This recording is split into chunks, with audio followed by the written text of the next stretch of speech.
For Mervis Diamond Importers, this is Ronnie Mervis. Before you tie the knot, you should explore our Veragio engagement and wedding rings. The styles are out of this world with mind-blowing design options. Veragio is the only designer who allows you to personalize your ring exactly the way you want it. The sky is the limit. Each ring is crafted to the highest quality. When you pair your Veragio ring with the unmatched beauty of a world-famous Mervis diamond, you have a ring which is truly like no other. It will be the talk of the town. Your friends will be envious. Mervis means more diamonds, better quality, and the most value. And with easy Mervis financing, you can get her dream diamond now. Don't wait. To shop our mouth-watering Mervis diamonds and the largest selection of Veragio bridal jewelry in the tri-state area, visit us online at mervisdiamond.com or call 800-HER-LOVE. Again, that's mervisdiamond.com or 800-HER-LOVE. Mervis Diamond Importers, your official Veragio jeweler.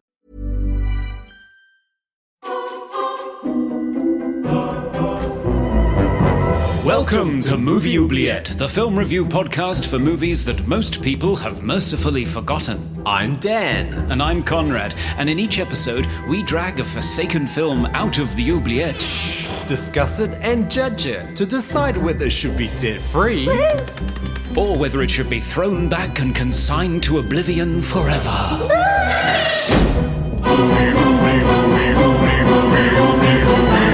We review the films others tend to forget. Come with us and open up the movie oubliette.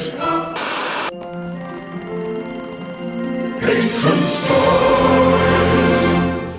Welcome to episode 180 of Movie Oubliette, the multi-time zone podcast for forgotten fantastical films with me, Conrad, all superheroed out in Cambridge, UK. And this week, me, Serge, of Cold Crash Pictures, recovering from a rare tick-borne illness here in Minneapolis, Minnesota. Wow.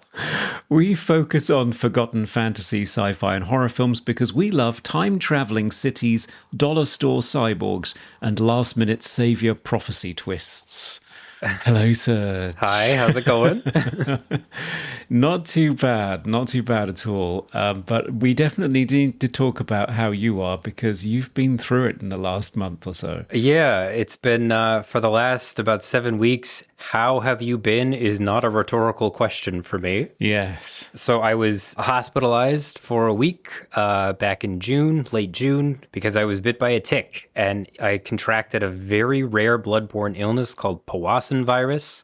Apparently, there were only like 57 reported cases in the United States all last year. Wow. And I believe I was the first reported case in the state of Minnesota for 2025. But other than the week I spent in the hospital, since I've been discharged, I have bounced back relatively quickly. I've got a great medical team. I've got a great family that's been supporting me the whole time. Nobody should worry about me at this point. The recovery has been steady, and I'm set to make a full recovery. Well, that's good to hear, and I can assure everyone who is listening to this and not seeing Serge that he looks fabulous, as always. Yes, thank you. Well, we ought to look at the mailbag. I won't read out your latest message in the mailbag because that would just be weird. We do have a new patron this week, Tyler the Destroyer, who gets the prize for a great patron name as well. We heard from Christopher, who said, I absolutely loved your episode on The Secret of Nim. I adored this film when I was a boy and read the original book as well. The watercolour wash backgrounds and the haunting Jerry Goldsmith score are quiet impressionist masterpieces, and they give the audience a profoundly different experience from our current fashion of bland Disney musicals or Pixar comedies. It's a forgotten gem. Thank you for freeing it. Lots of people love The Secret of Nim. You mentioned you thought that it was one of the most popular films we've ever covered. Yeah, I did post that. Maybe only because it was, I don't know, I felt like growing up, everybody knew what Secret of Nim was. Maybe it was just my social circles. But it may well be. Yeah. It's one of those films that I grew up on, so I could quote it, but I hadn't seen it in like 32 years. Wow. Okay. And did you enjoy seeing it again? I did. Yeah. I thought it was really, really good. Definitely some weird, like Deus Ex Machina issues, magical gemstones.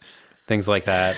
But I think tonally it was a real swing for the fences, and it was a very fascinating story to present. Not to kids. What do I mean? It's not like it's for kids. Like, who decides if a piece of media is for kids? Like a marketing agency. Like, clearly it can be enjoyed by kids and adults. But it surprises me a little bit that they did just go ahead and market it to kids, even after watching it, because of how dark it is in some places. Yeah, I think it's a hallmark of that era. And it's something that Lisa commented on. She said, really enjoyed revisiting this. Yes, I do think it's okay, maybe even necessary for kids' stories to include peril and scares, as well as the other elements of storytelling. Not everyone's tolerance is the same, so you need to find your own limits, but life isn't sanitized, so I don't think sheltering kids is always helpful. Yeah. But a lot of love for The Secret of Nim in the mailbag. Michael said, fantastic episode. I adored this film as a child. It still holds up. Yeah, and maybe when I posted that it's the most popular, one of the most popular films YouTube have covered, maybe not in terms of how many people have seen it, but I don't personally know a human being who has seen it and hated it. No, you'd have to be a weird creature to not like The Secret of Nim, I think. Yeah. Well, thanks everyone for writing in. As always, we do love hearing from you. But Serge, we need another film to talk about today. Yes. What will it be? Well, I will go down into the Oubliette and check. Okay, here we go. Okay, I'm in a desert now. Oh. I don't hear any didgeridoos, but I'm pretty sure this is the Australian outback. But I'm in some sort of grotto with this pool with this weirdly blue water in it. Let me wade into this water. There's a film down here, pulling it out, coming back up. No, hang on, Roy. I'm your mate, remember? Welcome back. Hang on, now let me just check for ticks. Do you find yourself doing that reflexively now? Well, as a brief aside, the reason they knew to check for tick-borne illnesses is because I had found a tick bite on me. Like 3 weeks before I was hospitalized. So, okay. I was getting all these brain scans. They were trying to figure out what was causing all my symptoms. And they asked my partner, has he been bit by anything? And my partner was like, you know what? He actually was. And so that's when they checked. They ran a panel of tick-borne viruses and they found it. Anyway, so I was doing amazing. I was doing tick checks before I was hospitalized for a tick bite. Well, that's good. I'm just glad that you found it in an accessible place and it wasn't like one of those episodes of House where they have to pour through all the evidence to try and figure it out. Yeah, it was like dead center on my solar plexus, which is not where they tell you to check usually. They're like, check your socks, check your arms. But yeah, it was right on my chest. Anyway, this film. Yes, the film. What do you have for it? So I have a 1987 Australian sci-fi adventure film, The Time Guardian, which is directed by Brian Hannant, written by John Baxter and Brian Hannant, starring Tom Burlinson, Nikki Coghill, Dean Stockwell, and this Carrie Fisher. Oh, okay. Must be new. Yeah. And what happens in this movie? Well, it starts off in the year 4039, where the last remaining human city on the planet must jump back in time in order to escape the evil Jendiki, a race of technologically advanced cyborgs bent on destroying humanity. Cantankerous soldier Ballard and cultural historian Petra are sent back in time to the Australian outback of 1988 in order to prep a landing site for the time-traveling city. When an advanced war party of Jendiki incapacitate Petra, Ballard has to team up with 20th century geologist Annie to prep the landing site, while avoiding suspicious locals in town and even more Jendiki, who keep popping into 1988 with the help of various MacGuffins, hell-bent on killing every human in sight. Wow. Okay, it sounds suspiciously familiar to other 1980s properties, has be said. Well, Let's explore after the break. Yep.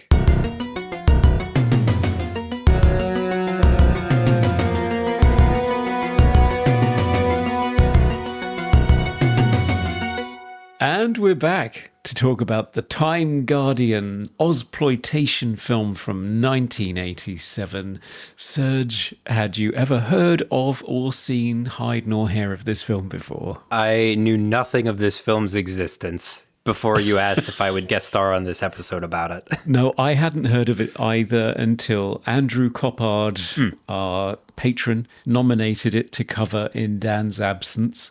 Yeah, I was surprised to learn that a sci-fi film existed starring Dean Stockwell and Carrie Fisher, sort of, in Australia that had not really seen much of a wide release internationally, as far as I can tell. Yeah. But then I learned all about 10BA taxation concessions. Did you cross paths with this in your research? I did, actually. I don't know the specifics. I just know that there was like an explosion of film production, internationally financed film production in Australia because of specific tax incentives that the Australian government passed in the 80s. Yeah, that's right. They allowed investors to claim a 150% tax concession, which effectively means they could reduce their tax liability by more than the amount they invested. As a result, it just turned into this massive tax haven and people were just pouring money in. Apparently, the Australian Film Commission estimates the budgets of films financed between 1980 and 88 under 10BA, which was the name of the tax code, was just shy of $1 billion US. What? Yes. In the 80s? In the 80s. So you can imagine that funded 227 feature films, which is estimated to be 92% of Australian features produced in that time. And you would hope that this would make Australia's industry boom and fund a whole wide range of independent filmmakers making unique and fascinating films. It didn't happen, though, unfortunately. Yeah. Not on the whole. Yeah, I found a list of films that were produced in Australia around this time. And there was, I don't know, I wasn't counting, but there's probably a good like 30 or 40 films on the list. And I had heard of like 2. Yeah. So if this was, I believe this was sort of intended to like get Australian filmmaking on the map, have Australian films burst through Australia's borders and cross overseas into the international markets.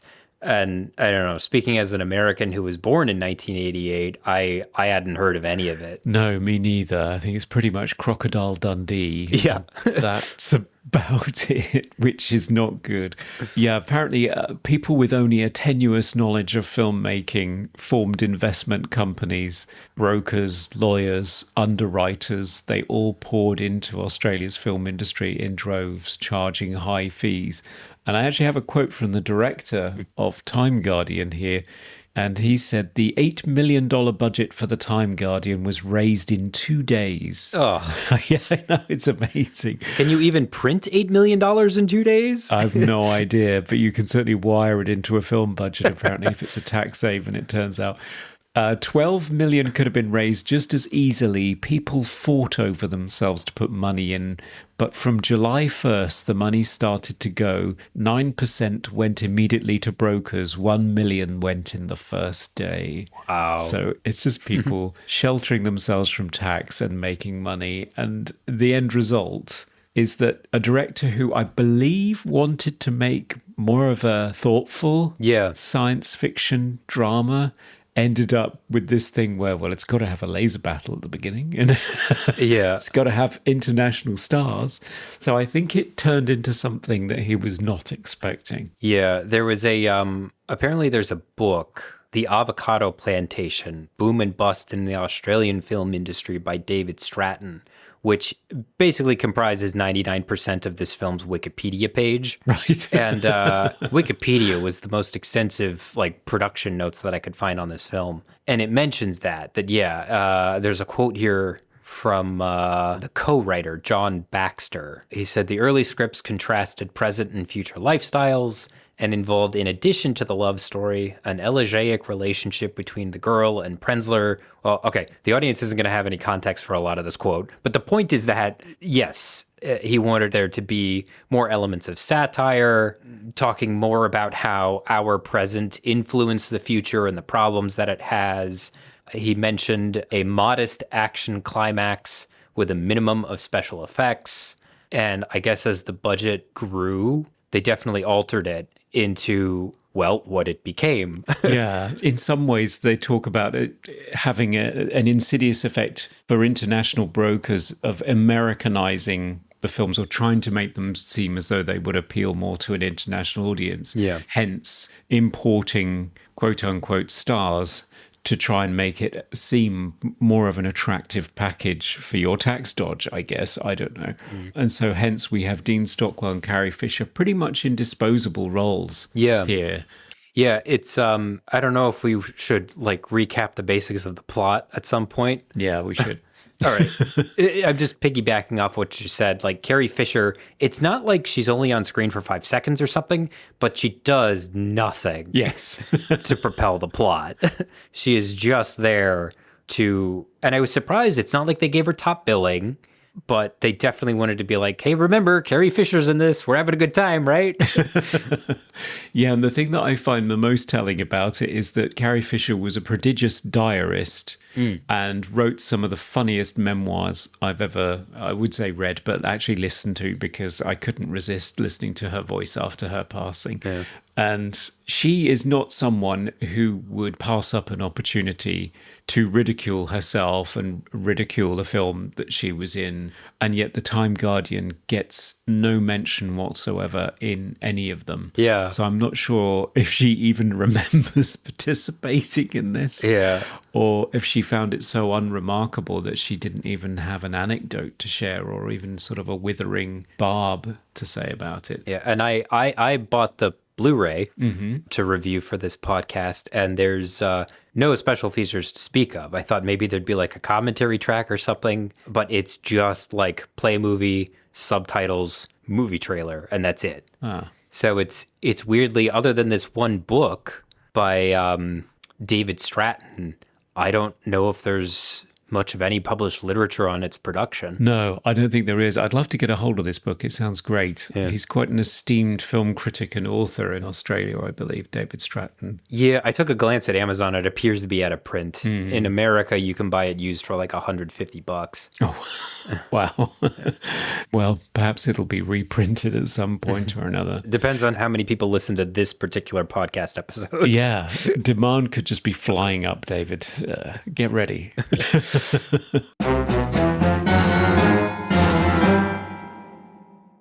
So let's face the film that we have rather than the film that the director would have wanted to have. When you're faced with a woman with a blonde perm suddenly being thrust into the world of a warrior who's been sent back through time to protect the future of humanity, you can't help but wonder if the production company behind this movie was perhaps attempting to recreate an earlier success. Yes, it does borrow a lot of vibes from many other films, sci-fi films from the 1980s. There's Terminator.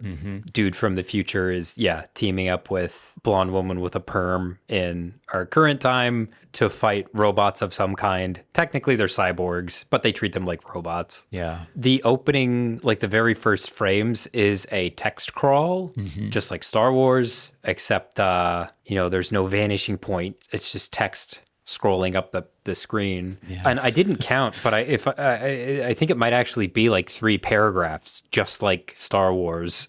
And then it fades to like a shot of, I think you do see the city off in the distance first, but then they like pan over and you see your first cyborg, which looks, it doesn't look just like Darth Vader, because Darth Vader looks good and this thing does not. But you can clearly tell the audience is like, we want Darth Vader. And this film is like, we have Darth Vader at home. And they give you the Jendiki. Yeah, the opening title crawl is much celebrated for having a spelling error in it as well. Oh, I didn't even notice. Yeah, hoards is spelt in the sense of hoarding large quantities of something in your basement, which is, not the type of hordes of cyborgs they were thinking of. Yeah. So it like speed runs these visual references to all these other sci-fi films of the 80s. Blade Runner. I thought the first shot of the city done with like this camera flying over this very cheap miniature set. Even the score I thought sounded a bit like sorry, I'm blanking on the name of who did the score for Blade Runner. Vangelis. Yes, yeah. It felt to me like they were consciously trying to reference Star Wars, Blade Runner, Terminator as fast as possible, which I think is a weird strategy. Yeah, it's definitely the strategy of movie design by committee in order to try and achieve a return on investment, I guess. Yeah. So the film opens with, it shows you that there is this futuristic city and it is under siege by this, I would call it an army of cyborgs, but I don't think there's more than 3 of them in the same shot at the same time. No. And they are attacking this city, and the poor humans who are defending it are these ragtag soldiers who don't do a fantastic job, and they're under the gun. And I could sit here and try and explain it like shot by shot, but it's just so messy. It's not like there are literally continuity errors, but just I watched the movie twice, and it wasn't really till the second time I watched it that I was like, oh, the team of humans aren't just trying to beat back the cyborgs, they're actually trying to break through the line. Because they're like somehow, there are the cyborgs who are trying to get into the city, and then there's this team of humans behind the cyborgs who are trying to break through the cyborgs to get back into the city, which is not communicated well, I don't think, just in terms of visual language. But there's, a exchange of a lot of laser gun fire, and they finally fight their way back into the city, these people we don't really know or care about. And everybody starts shouting things like, spin, hurry up and spin. If you don't spin, we're going to die. And you're sitting there as the audience and you're like, okay, well, this is some sort of sci-fi mumbo jumbo, but we don't know what this means. No. Or why it's so important. Right. And then finally somebody is warned not to press a button. They press it anyway, and then the city vanishes. And you're like, okay. and it's the kind of thing where like, it's okay to start like in media res and like surprise the audience with something special like this. Oh, this city can apparently teleport in some fashion. And it's called the Time Guardian. As the audience, you're like, okay, so I guess they jumped time periods or something. But like they never stop to, I feel like they hardly, how do I put this? It's like they give you the premise right off the bat, but then explaining the mechanics of how that premise works, they're just totally not interested in for the rest of the film, it seems. No, they're not. It just introduces one inexplicable situation after another. I feel as though the pattern that you've just described just happens over and over again. Yes. Because thereafter, you're introduced to the world's most psychologically unsafe work environment, because I don't know why we're supposed to care about the future of humanity in this city that's preserved under this dome, because they all hate each other, it seems. Yep. Certainly the leadership do. Yeah. But despite much bickering and back and forth, Ballard, who is the grizzled warrior introduced with flames lighting up his face and a scar, which, of course... Terminator. Yes, John Connor style.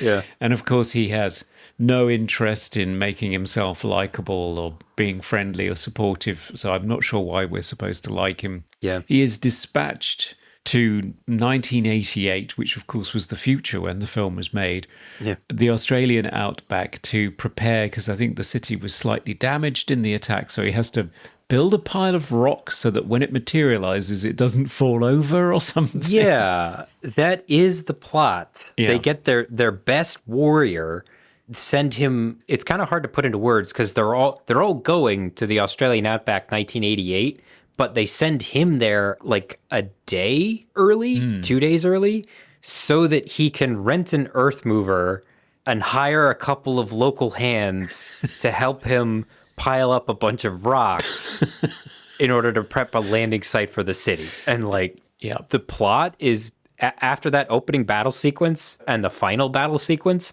the plot is just the things that prevent him from building a pile of rocks. Yeah. Those are the stakes of our movie. Yeah. So everything else, like, I guess the local sheriff is immediately suspicious of him and like pulls his gun on him multiple times, and eventually he gets thrown in jail because they think he's responsible for some local deaths that the Jendiki actually caused. It's all just like a race against the clock to build a pile of rocks in a day and a half. Yeah. Yes, which unfortunately Carrie Fisher cannot participate in. She's playing Petra. Yes. She's along to try and smooth the path in terms of interacting with the locals. Yeah, she's a 20th century cultural expert. Right. Not that I ever see her impart any knowledge on this. It's literally one line. Oh, okay. The soldier Ballard, he's like, I need an earth transposer. And they're like, a what? And Carrie Fisher, Petra, she's like, he means earth mover. And that's it. That's like her one contribution to the plot. Okay, well, thank goodness she was there. She then promptly gets shot and spends the rest of the movie, I think, just lying in the outback somewhere. Yep, just lying on her back. The entire movie. She has a couple conversations with Annie about what a great guy Ballard is. Yes. On the basis of what I do not know. Yeah. Because they've never got along. Yeah. He appears to have no redeeming qualities whatsoever. Although he does seem to drop his toxic masculinity after Annie falls prey to his charms and seduces him in a watering hole. Yes. And then suddenly becomes a human being, which is surprising. I was not expecting that. Yeah, neither was I. But at that point in the film, it's like they throw so much new stuff at you without explanation in every scene. Like, she spontaneously starts undressing and like jumps in the watering hole and like beckons him to come in with her. I was just like, sure, this might as well happen. Yeah, why not? And I don't know if this is jumping too far ahead, but after we have lots of Jendiki scraps on Earth and we've prepared the landing site, it turns out that there is also a fantasy prophecy storyline going on. There's a pop mechanic around Ballard being the chosen one who can do something with the time-based power conduits, or he can channel time in raw energy form or something. I couldn't follow it. I did watch it twice. I couldn't follow it. Yeah. So I've seen this film twice in 2 weeks, and I also do not understand that. No. Not in the slightest. I don't know. What I did notice is that there's this talk of like a better weapon to use on the Jendiki. The Japanese engineer who raised Ballard from a feral child, which we haven't even gotten to yet. That's Ballard's backstory. But his adoptive father goes to the city elders and is like, we can use this time machine as a time gun to defeat the Jendiki. And they're all like, get away. They're all dismissive of him. And at the end of the film, Ballard gets that gun. And I'm like, okay, he's going to use this gun to wipe out the Jendiki. And technically, he does. But what happens is he shoots the leader of the Jendiki with a regular old rifle. Mm.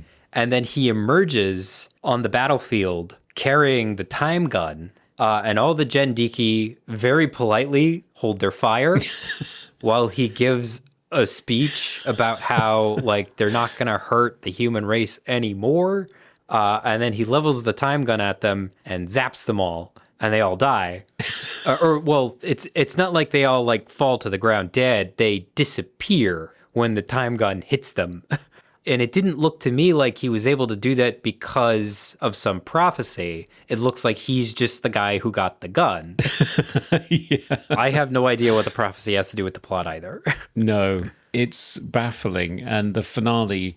So Zurich is the leader of the Jendiki, the largest city in Switzerland. I'm not quite sure what the writers had against it, but... And I think Annie actually shoots him, so she... Oh, that's right. ...performs an important role in the finale. Yes, she's actually the person who pulls the trigger. Yeah, she does. Which makes the prophecy even more worthless. Yes. Because it wasn't even Ballard who defeated the leader of the Jendiki. No, but once that's done, Ballard goes out, yes, and as you say, just shouts, "Stop fighting now," because obviously without their leader, Zurich, they can't win for some reason. And then he shoots them all anyway. Yeah, He does. shoots them one at a time. And if I remember correctly, they're still just standing there. Yes. And he just like goes down the line and kills them all. Yeah, he does. So that's baffling. There's something going on with the Jendiki, them having a surprising backstory. Yeah. I'm not sure if I fully understand that either. It's something to do with Ballard excising a heart from one of them and decoding a message or their innermost thoughts from it and discovering Yeah. that they are not just mindless villains from nowhere, that they're actually another band of survivors from some sort of Holocaust on Earth. Yeah, this is treated like a big twist very early in the film. It's after the first battle scene. Ballard recovers what he thinks is some mechanical component from the chest of a dead Jendiki, and he he hooks it up to some sort of machine, and he like learns what is treated like a big twist, which is that they're not robots, they're human cyborgs. And he finds out what they want. They know that the Jendiki want to kill the last remaining human city. And after Ballard gets a hold of their little device, he learns that what they want to do is kill the last human city. Yeah. And the city elders are like, why? And he's like, power. They want to live here instead of us. Point is, we got to stop them. And I'm like, this is not new information. It changes nothing. Yes, it is new information that changes nothing. Yes. Apart from perhaps it makes them more sympathetic, but then we blast them out of the timeline at the end of the movie anyway. Yeah. Now it's time for random trivia. So, Conrad, what fascinating bit of trivia have you fished out of a slightly too blue oasis pond for us today?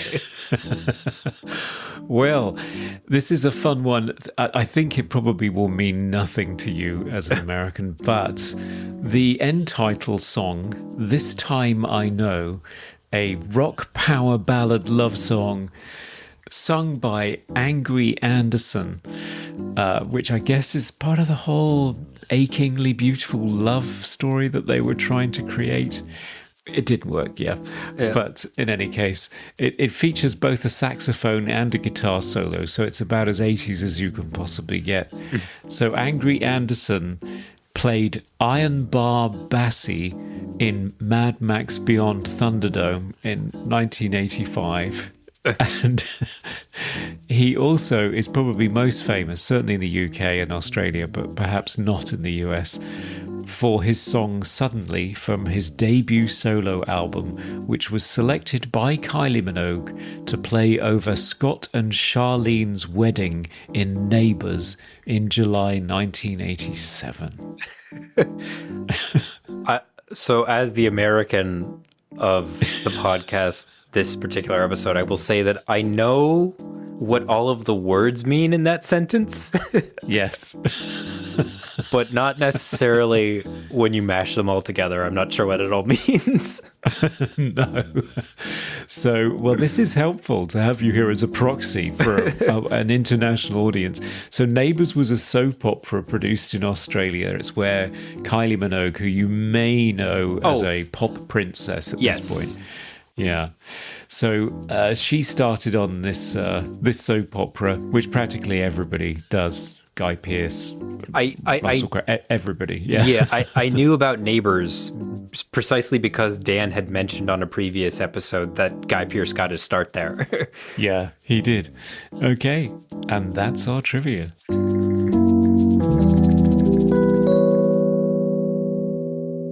Something else that this movie is throwing so much at the audience every single scene is that this isn't the first time this city has traveled to the outback of the past, because there are like cave paintings of the city that Annie the geologist has been studying here in the 20th century.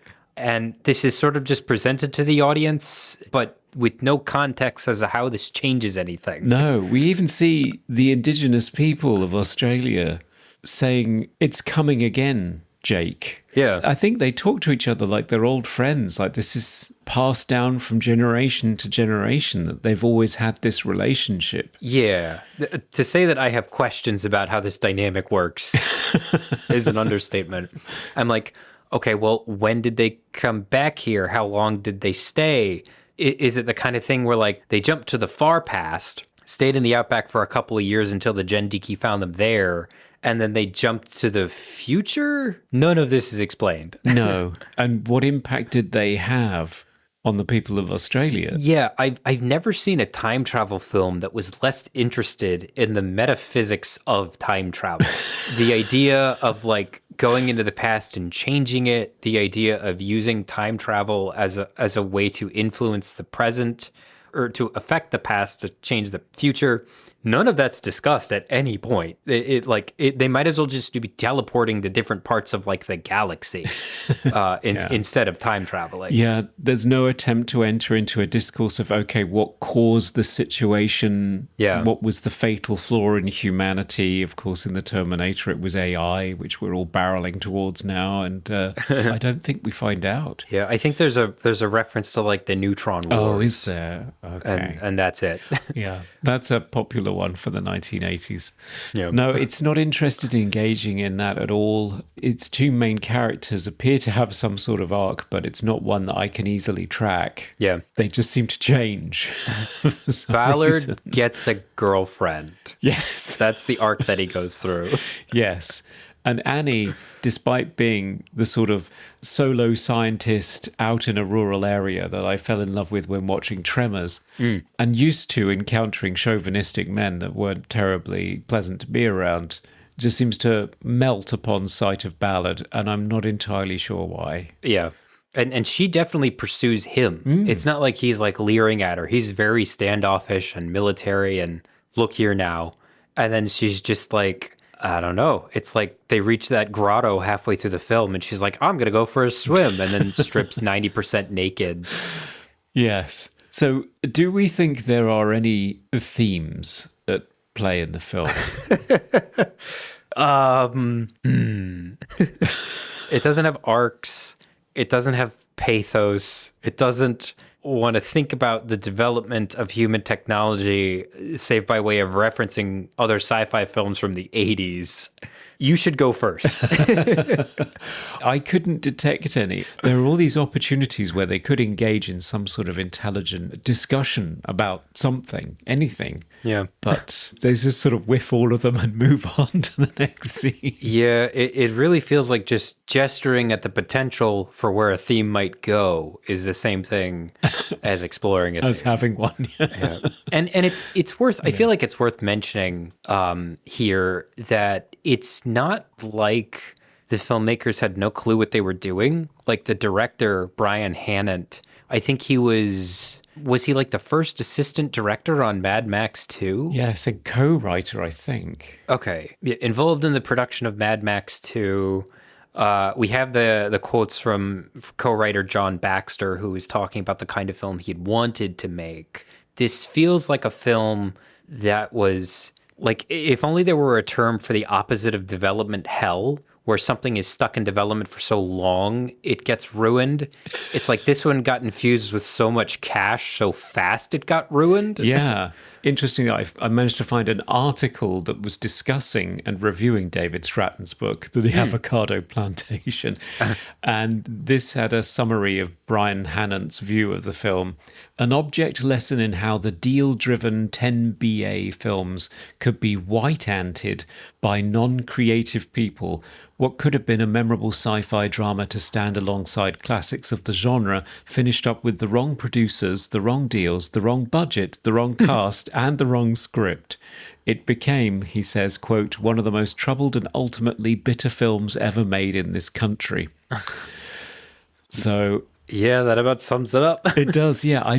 You're right. I don't think the trouble is with him. I think he probably would have created a low budget thinker that would have been fascinating in the same way that the New Zealand film The Quiet Earth was, which we reviewed a few years ago on this podcast. Yeah, it's funny you mentioned the budget, because when I was watching it for the first time, I went in as blind as possible. And, I didn't like it, but I was like, for a scrappy little low-budget production, they gave it their all. And then I go onto Wikipedia, and I find out the budget was $8 million US dollars, which, according to the first inflation calculator that I Googled, is 22.8 million back then.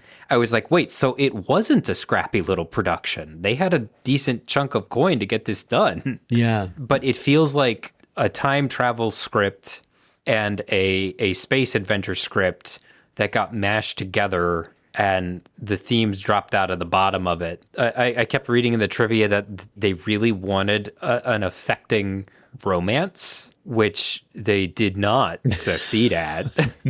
No. Which isn't to say that they couldn't have ever done that, or even that the original script, which, I have no clue what the original script was. But yeah, just that it's weird that it's like the more money that got injected into this thing, the more corners were cut. But it's not as though the film is completely incompetent. Right. It's not laughably bad. No, it's just super duper messy, I think. You can tell that people knew what their specific aspect of filmmaking, how to do their jobs. Yeah. Like, you can tell that the cinematographer knew how to shoot a scene, and you could tell that the actors were not grabbed from their local high school play. And you can tell that even the people making the props, like, they're cheap, but they're cheap in a loving way. Yeah, some thought has been put into them as well. Yeah, which makes it almost sadder to me. Yeah. It's not like they needed more money. I think maybe they needed more time to maybe step back and, I'm reading from the wiki page. It says 8 weeks before shooting, Hannett was presented with a rewrite of the script by an American writer. Hannett tried to incorporate changes, but says he did not have enough money. And then John Baxter quit the project, and the shoot was cut from 13 weeks to 9. Hannett left the film post-production, quote, one step ahead of being fired, and some extra scenes were shot by the editor. So, yeah, it was just a mess of a production, it sounds like. Yeah, it does. And I guess the next question is the end result entertaining? Does it still have some life to it despite that? So my first viewing, I thought, look, The Terminator's better, Blade Runner's better, Star Wars is better, hell, Crocodile Dundee is better. But if this were like the only film in the world, it'd be a serviceable little action film. Yeah. Like, that was my take on it the first time I saw it. But when I watched it a second time to take notes for this podcast, I was just so tired of it every second. I was like, come on. I usually like films more on repeat viewings, but this is one of the few that I liked less on a repeat viewing. And it's only 88 minutes as well, so it's not as though it overstays its welcome. Yeah. Like, it's the sort of movie that I watch and I never in my life am I going to go, hey, you know what I want to watch? You know what I could go for tonight? The Time Guardian. But it's not the kind of film where, like, I want everybody to never work again. In fact, I want to give everybody who was involved in the production a better shot at making the kind of film that they planned. Because I don't think they got to do that. No, I don't think they did. I mean, Brian Hernant doesn't seem to have many credits after this. Yeah. And certainly the film itself did not do terribly well. It was released in Australia on the 3rd of December 1987, which not all of the 10BA films were even released theatrically in Australia. They just made them to hide money and then, I don't know, put them on a shelf. Wow. Such a cynical situation, really. And then was released in the US on the 22nd of September 1989. So almost 2 years later. A year and a half later. Yeah. And the box office returns are estimated at around $500,000 on a budget of 8. Oof. Yeah. Even with 150% rebate, that's still not a profit. No, it's not. In the US, the main competitors that month and year would have been Sea of Love, Uncle Buck, Parenthood, When Harry Met Sally, and The Abyss. Ooh. What a different time it was to go to the movies in 1989. Yeah. So we usually cover the music in the movie. You touched on it briefly as saying that it sounded very similar to The Terminator in terms of being very propulsive and synth-driven. Yeah, which I don't know if they were actively... Because the thing about the Terminator score is that it is good and distinct, and the Time Guardian score is not. No. No, as soon as I heard the opening title with its synthesized solo violin, it seemed curiously small and unengaging, which I found a bit worrying. Yeah. In terms of what was in store for me. Yeah, I heard the back of the Blu-ray box describes it as like an epic sci-fi adventure, and it's not. Once again, day and a half to pile up a bunch of rocks, and I think the score reflects that. The score is just a I don't know if it's like I started to notice the score for the wrong reasons in the final battle scene. I don't play any instruments. I might be underselling the score in a really crass way, but to me, it just sounded like a guy at his keyboard alternating between two keys back and forth.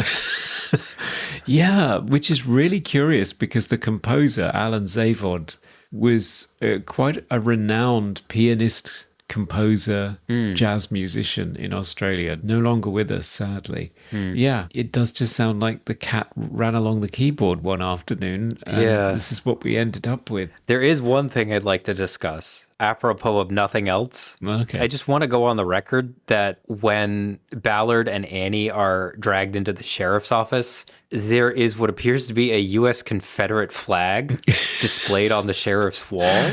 Yes. And I spent some time Googling this because I was like, was an identical flag independently designed in Australia at some point?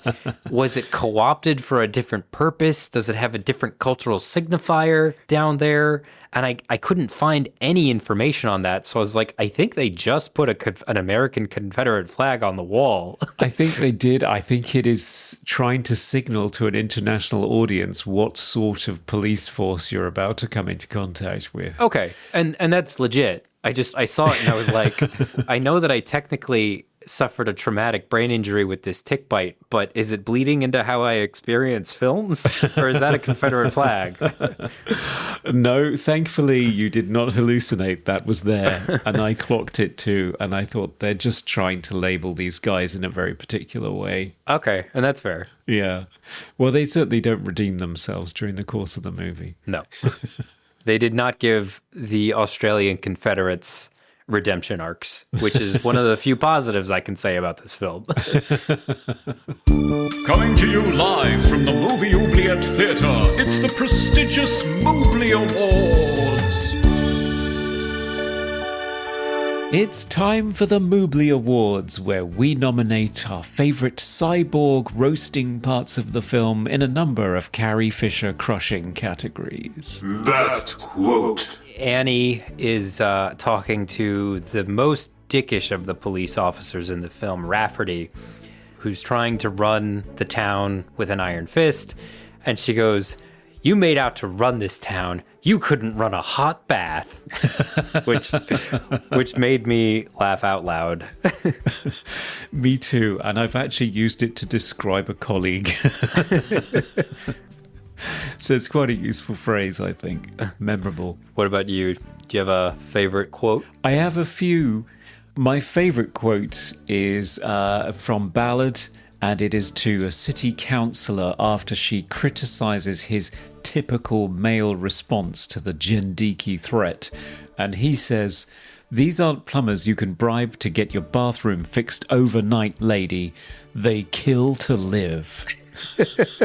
Best hair or costume. I was originally going to put down their silver breastplates. Yes. But then I noticed a little detail, which you probably would never be able to see in, like, if you're watching it on VHS or something, but Ballard's rifle has a little rainbow strap on it that he uses. That's just how he hangs his rifle over his shoulders, is with this little rainbow strap. And I thought it was such a goofy, out-of-pocket touch. I just loved it. Yeah, maybe he's secretly supporting the LGBTQ community. That's marvellous. Well, I did go for the breast armour that barely covers their naked chests and appears to have vestigial nipples on it, which is Sure a bit does. disturbing. Yeah, and they're also wearing like metal chokers around their necks as well. And this is the outfit that Petra and Ballard travel to present-day Earth in. And I don't know if that was to blend in with the natives or... Who knows? or if that's what they need to wear to time travel. Yeah, in Terminator, we at least got an explanation for why they had to go back in time naked. Yeah. No attempt at an explanation for why they had to travel back in time in silver matte breastplates and black yoga pants. Most 80s moment. I picked something, it's probably not relegated to the 80s, but it felt very 80s in the moment, is when early in the film, Annie is in the outback at night in her tent, and I guess she hears something outside her tent, and so she has to go outside in the middle of the night to check on it, wearing panties and a crop top. And there's just like so many shots of her just like standing there barefoot in the outback, which is insane. I kept looking at her feet. I was like, are we sure there aren't any like inland taipan vipers or Sydney funnel web spiders? Or I was so terrified for her feet. But just that we need this woman walking around in her underwear for no reason, for a scene, for no purpose. That felt very 80s to me. Yeah, I think that's a good call. I had another thing that you have to have if we're going along the lines of breasts and explosions.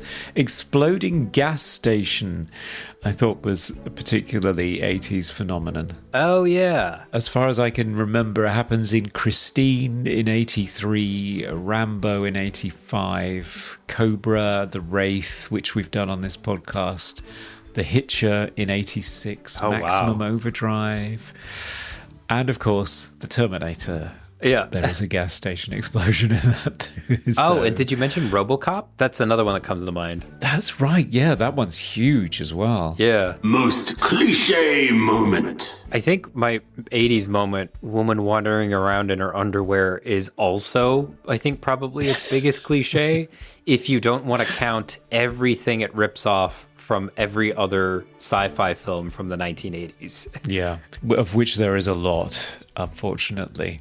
I had written down, in honor of Dan, because he has mentioned this before, there is an Asian person in the cast, and he is a martial artist. Yes. Because every Asian person in a film must be a martial artist for some reason. Yeah. Favorite scene? Favorite scene? Did you have one? I did, and it was probably the jailbreak sequence. When I thought that Ballard and Annie being blamed for Officer Rafferty's death, which was actually caused by the Jendiki, them being blamed for the murder and getting thrown in prison while the Jendiki are descending upon the jailhouse was a legit, respectably good escalation of tension. And I thought they got a couple of good suspenseful beats out of... They basically escaped the jail because the Jendiki tear it to pieces, which I thought was an interesting way of playing two different plot elements against each other. I like that scene, unironically. Yeah, it was actually quite an exciting scene. I was surprised to discover that Ballard has a belt that has studs on it that melt locks. Yeah. This was new information for me.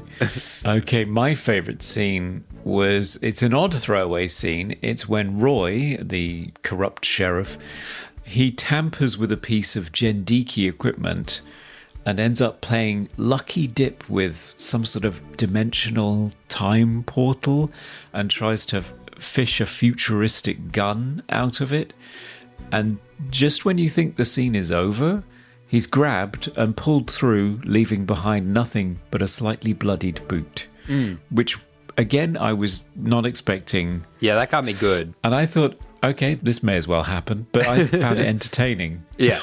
And a fun end for Roy. Yeah. Best special effect. I thought the time power line, or whatever it is, was quite a nice effect, because I think it's live on set. I think it's a practical thing, because... Really? Yeah, the camera is moving around, and it doesn't appear to be an attempt at optically tracking something in. to a shot, which was very difficult and had to be done by hand back in the 80s. So I thought it was actually something that they'd done on set with lights and coloured liquid or something. I don't know.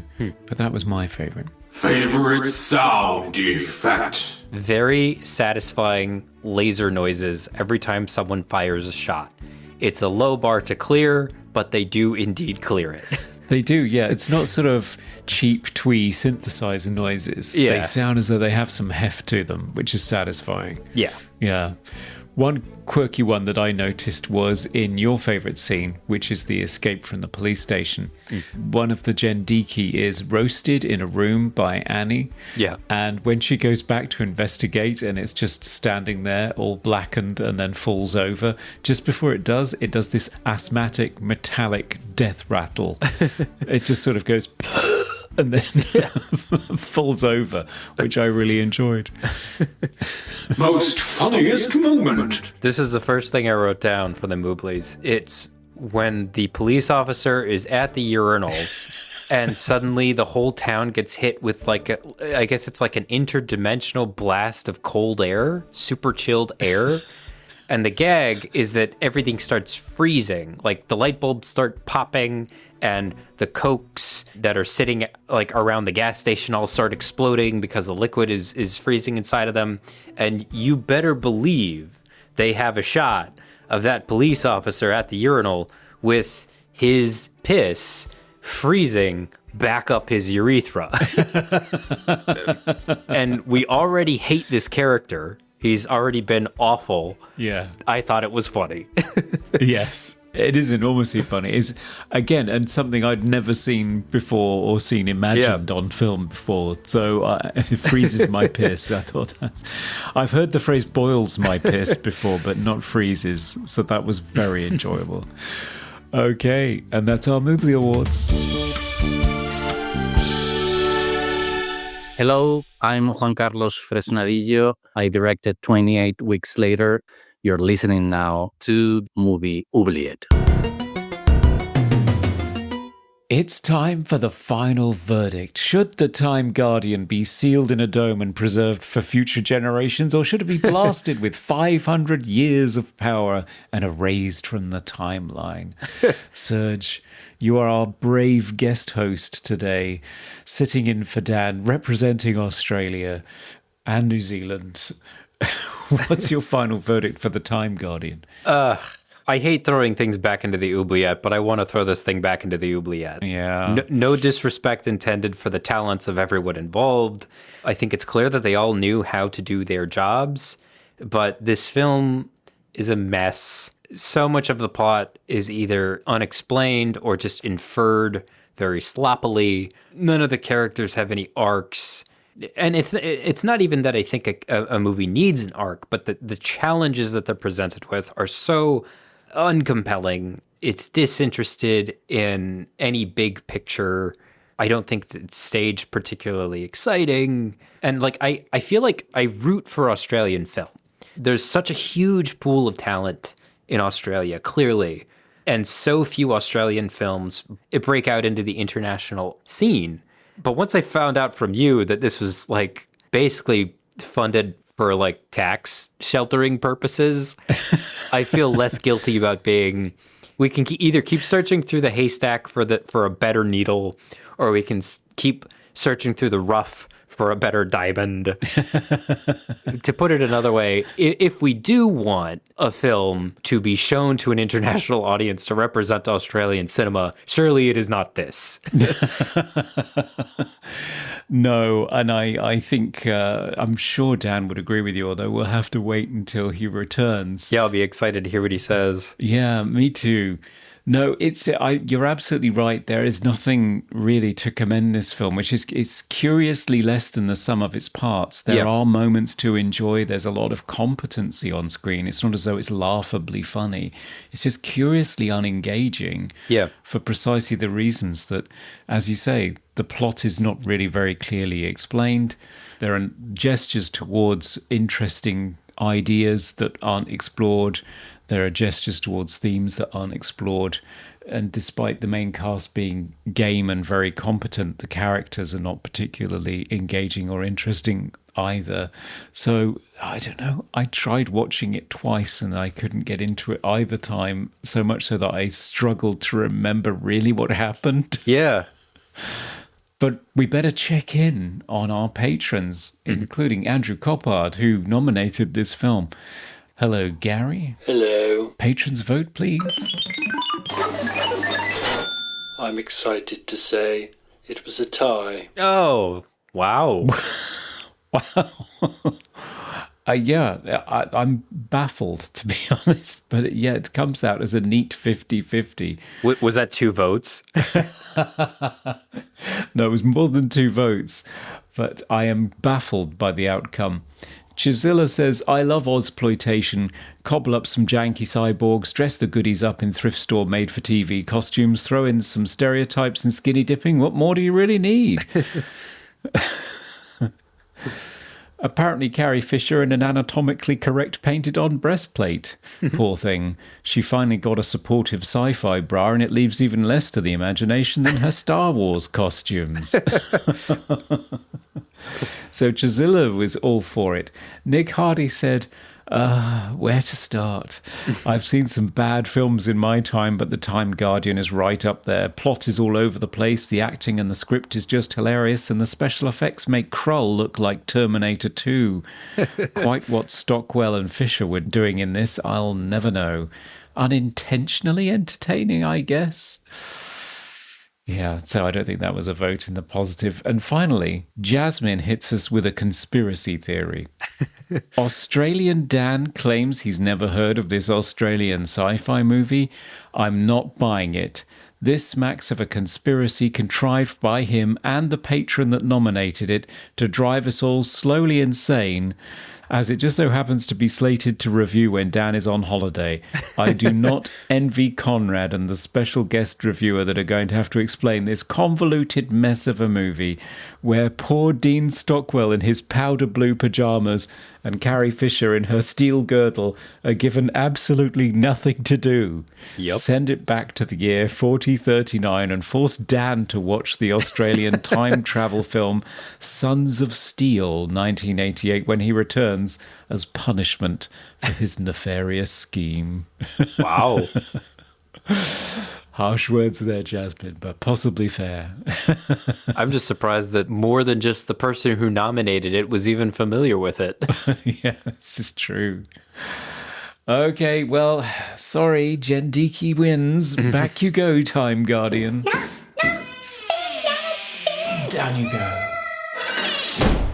So, Serge, it's been great to have you on board to fill in for Dan while he's on holiday, and fantastic to see you back in fine fettle. Thank you. Where can our listeners hear more from you and find out more of your thoughts on film? Well, so mostly YouTube, although I will say that the hospitalization has sort of delayed the video that I've been working on.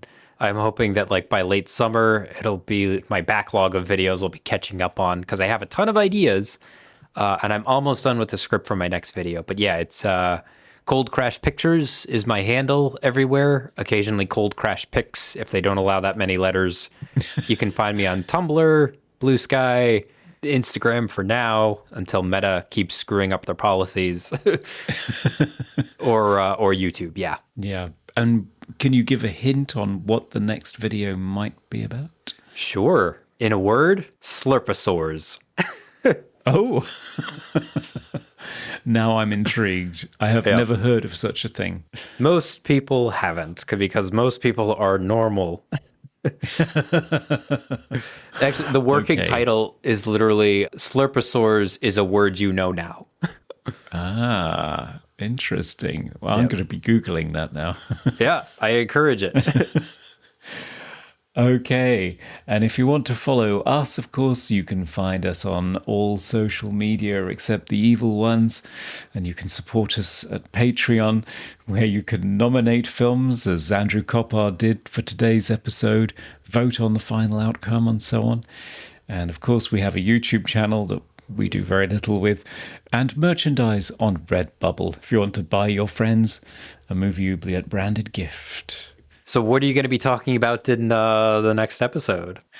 Well, sadly without you, but we will be talking about the 1987 American science fiction action horror film, The Hidden. Huh. What an appropriate name for a movie Oubliette film. Indeed, yeah. I always like when I guest star, because then I have 3 weeks to track down the next video instead of 2. Yeah. It's helpful to keep up with your tweet along. Oh, yeah. Oh, I should say blue sky along. Yeah. Is there a verb for blue skying? Yeah, as a culture, we haven't come up with one. I know some people say skeet. I'm not saying skeet. Oh, no. That sounds awful. Yeah. Well, thanks again, Serge. Thank you. Thank you for having me. Bye for now, everyone. Bye. We review the films others tend to forget. Come with us and open up the movie Oubliette. You couldn't run a hot bath.